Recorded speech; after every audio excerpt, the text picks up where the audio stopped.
पिछले 8-10 दिनों में हिसार के 2 पेट्रोल पंप पर लूट और कई राहगीरों को लूटकर दहशत का माहौल पैदा करने वाला लुटेरा गैंग पुलिस के हत्थे चढ़ गया है।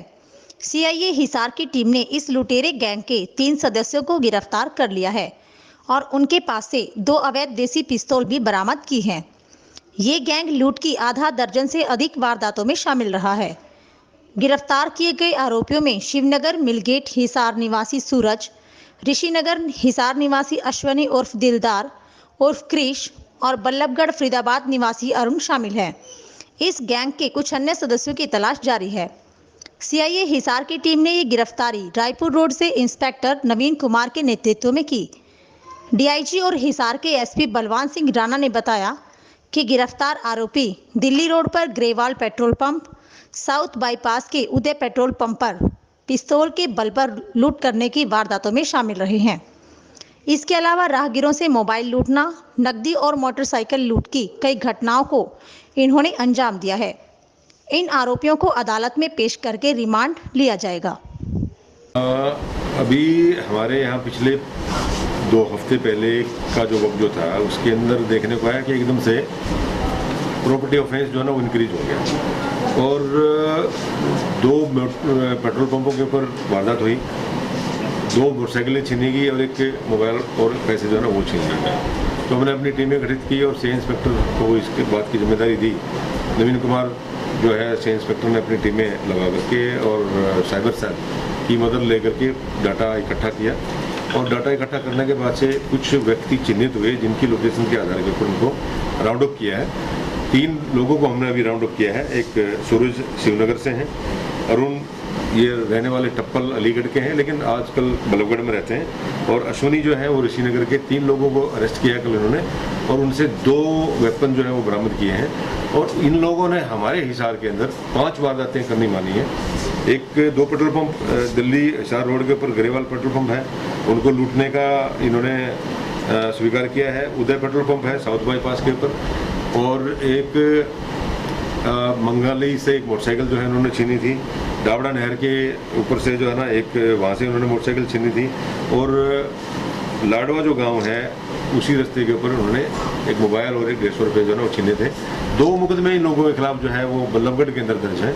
वहाँ एक तो गोली मार रखी है, एक 307 का एफआईआर दर्ज इनके खिलाफ में, और एक जान से मारने की धमकी शीशे गाड़ी के तोड़ करके वहाँ इन्होंने फायर कर रखी है। फरीदाबाद के 2 मुकदमे वो दर्ज है। ये 6 मेंबर्स गैंग था। इनके 3 साथी और हैं जिनमें से तरुण जेवली दादरी का रहने वाला है, करण मंगाली गांव का रहने वाला है और सन्नी मिलगेट का है। ये भी भागे हुए हैं। ये 6 में से कहीं पे 5, कहीं पे 4, कहीं पे 3, जैसा इनको वक्त लगता था इस तरीके की वारदातें कर रहे थे ताबड़तोड़। कल ही पकड़े गए तो इनसे इंटरोगेशन अभी पुलिस रिमांड लेने के बाद में और की जाएगी। संभव है कि और भी इनके अंदर कई वारदातें निकलें। इनका प्रीवियस भी रिकॉर्ड जो है क्रिमिनल हो रहा है, पहले भी इन्होंने वारदातें कर रखी हैं, और जो अभी नहीं पकड़े गए हैं उन्होंने भी वारदातें कर रखी हैं। इनका यही था कि जहाँ मौका लग जाए, राह चलते किसी आदमी से मोटरसाइकिल मिल गया वो छीन लिया, मोबाइल मिल गया वो छीन लिया। और पेट्रोल पंपों के ऊपर एक स्पीड के साथ में जाकर के इनको ये जानकारी होती है कि भी सीसीटीवी जो है वो कैमरे लगे हुए, बावजूद इसके इन्होंने वारदातें की है। सबसे एक ये चीज़ आ गई आजकल के, जो हम मास्क लगा करके चल रहे हैं ना, तो हर आदमी मास्क लगा के चल रहा है क्योंकि हमें कोरोना से प्रोटेक्शन चाहिए, और उस चीज़ का फ़ायदा जो है ना क्रिमिनल लोग भी ये भी लगा रहे हैं। और इनके पास जो वेपन जो मिले हैं तो वेपन इन्होंने सारी वारदातों के अंदर यूज़ किया है। हमारी टीमें और भी इनसे सघन पूछताछ कर रहे हैं और भी ज़्यादा वारदातें इन लोगों से निकलने की संभावना है, और जो बचे हुए लोग हैं उनकी भी हमारे पास में इनपुट्स हैं, उनके लिए भी हमारी टीमें जो है वो दबिश दे रही है। बहुत जल्दी उनको भी गिरफ्तार किया। अदालत से कैसा रिमांड लिया जाएगा? हाँ, पुलिस रिमांड लिया जाएगा डेफिनेटली, क्योंकि कई लीगल फॉर्मेलिटीज पूरी करनी होती है, और ज़्यादा इन्वॉल्वमेंट होती है तो उसको इंटरोगेशन करने में, पूछताछ करने में भी टाइम लगता है। इनपुट मिली और उसी के मुताबिक लिए, क्योंकि मामला बहुत सीरियस था। 17 किलो सोने और 9 लाख रुपए लूटने की वारदात के बारे में जानकारी थी, और संभावना ये व्यक्त की जा रही थी कि वो हिसार की तरफ, भिवानी की तरफ आ सकते हैं। तो हमने अपनी पूरी सभी टीमों को, हमारे 4 डीएसपी जो हैं वो सभी तीनों सीआईए की हमारी टीमें, एसएचओ जो थी, सघन जो हमने चेकिंग करवाई। लेकिन कुछ समय के बाद में जो इनपुट मुझे आ रही थी तो मुझे ये महसूस हुआ, जो मुझे लोकेशन जो मिल रही है जो मूवमेंट की बारे में जानकारी मिल रही है वो शायद रियल टाइम पे नहीं मिल रही। उसमें कुछ अंदाजा है तो मैप के ऊपर हमने चिन्हित किए स्पोर्ट्स के उनकी मूवमेंट फर्दर किस डायरेक्शन में कहाँ हो सकती है, क्योंकि पीछे से जिस डायरेक्शन से वो आ रहे थे, जौन सा रोड उन्होंने ले रखा था उसी के आधार के ऊपर हम अंदाजे लगाए और 20 मिनट का गैप दे करके अपने अंदाजे से हमने उकलाना के ऊपर ट्रक वर्क लगा करके वहाँ डीएसपी बरवाला को, एसएचओ बरवाला, एसएचओ उकलाना और हमारी तीनों चाहिए की टीमों को वहाँ पे हमने भेजा और हमारी सदर की एसएचओ की टीम जो है अग्रवा और आदमपुर की जो टीमें थी वो लेफ्ट साइड में थी और इधर से हमने हांसी एसपी को बोल करके जो है इसका नारनौंद और एसपी जींद को बोल करके उचाना नरवाना जो है ना वहाँ भी नाकेबंदी करवाई कि वो निकलने ना पाए।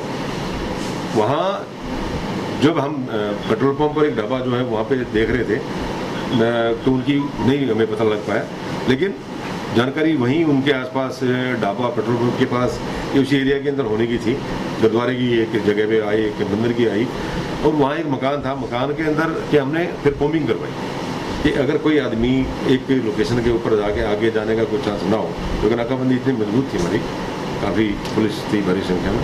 जब कॉम्बिंग करवाई आसपास की झोपड़ी कोठे और जो मकान वगैरह जो थे वो जब हमने तलाश किए तो वहाँ गाड़ी स्पॉट हुई और 2 लड़के जो है वो वहाँ राउंड अप हुए। पूरा का पूरा जो माल जो था लूटा हुआ वो वहाँ पे बरामद हो गया। जब तक जो है हॉट चेज चल रही थी और हॉट परस्यूट के अंदर राजस्थान पुलिस भी जो है ना वहाँ पे पहुँच गई।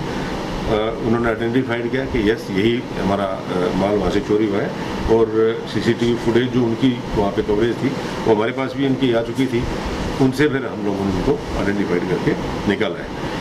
और जानकारी उनसे हमें यहाँ ये मिल गई थी 2 वारदातें उन्होंने और भी इसी तरीके की पंजाब के अंदर भी कर रखी हैं, तो वो चूरू पुलिस लेकर के गई है और चूरू पुलिस उनसे आगे पूछताछ करके और जानकारी मिलेगी आप लोगों के थ्रू कि कितनी और मुकदमों की संस्था है।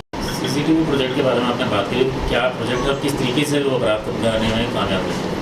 सीसीटीवी का जो कैमरे अभी हम लगा रहे हैं उसमें 2 चीज़ें हैं। एक तो वो चीप बेस्ड है, इंटरनेट के ऊपर काम करेंगे और उनका आने वाले दिनों में हम पैनल बनाएंगे हमारे कंट्रोल रूम के अंदर, जहाँ पर हमारे लोग होंगे जो लोग भी वहाँ passer by हैं उनकी मूवमेंट जो है उनका हम ऑब्जर्व करेंगे। और उसमें एक खास चीज़ जो है वो कैमरे हम जो ले रहे हैं इंटरनेट से एक चीज़ हम ये ले रहे हैं कि उनके अंदर एक फेस रिकॉग्निशन की एक फैसिलिटी है। कोई वारदात करके अगर भागेगा तो उस टेक्निक का यूज़ करके जिस भी कैमरे की रेंज से वो गुजरेगा ऑटो अलर्ट कैमरा जो है वो हमें कंट्रोल रूम में भेजेगा और हम अपनी टीमों को अलर्ट कर देंगे। वो सिस्टम जब लागू हो जाएगा तो उसके बाद से कोई अपराधी अपराध करके शहर से निकलने में कामयाब नहीं होगा।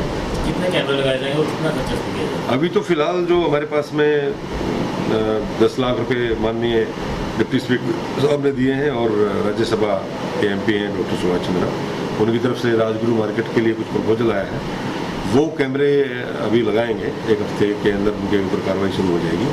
बट अच्छी क्वालिटी के कैमरे लगा रहे हैं और नाइट हाई रेजोल्यूशन और नाइट विजन के साथ में काफ़ी सुविधाएं हमें मिलेगी वो कैमरे लगने में। तो बात में अभी एक नाबालिग ने आत्महत्या की, बताया जा रहा है कि पोस्को एक्ट के तहत थोड़ा केस मतलब कार्रवाई नहीं होने की वजह से आत्महत्या। नहीं, ऐसी कोई जानकारी नहीं है और ऐसी कोई बात भी नहीं है।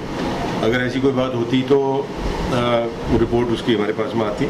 उल्टा एक इन्फॉर्मेशन ये आई थी कहीं गाँव वालों की तरफ से किसी ने फ़ोन ये किया था कि लड़की को मार दिया गया है, लेकिन वो नेचुरल डेथ पेरेंट्स ने बताई है, लेकिन इन्फॉर्मेशन हमारे पास आई है तो उसकी इन्वेस्टिगेशन करना हमारी जिम्मेदारी बन जाती है। अभी उस बच्ची का जो है ना पोस्टमार्टम करवाया जा रहा है और ये हम जानने का प्रयास करेंगे इस तरीके की वजह से और क्यों उस लड़की की मौत हुई। नेचुरल है तो फिर परिवार मान रहा है तो हमें क्या आपत्ति उस मामले में, लेकिन उसकी पोस्टमार्टम कराना जरूरी है वजह मौत जानने के लिए।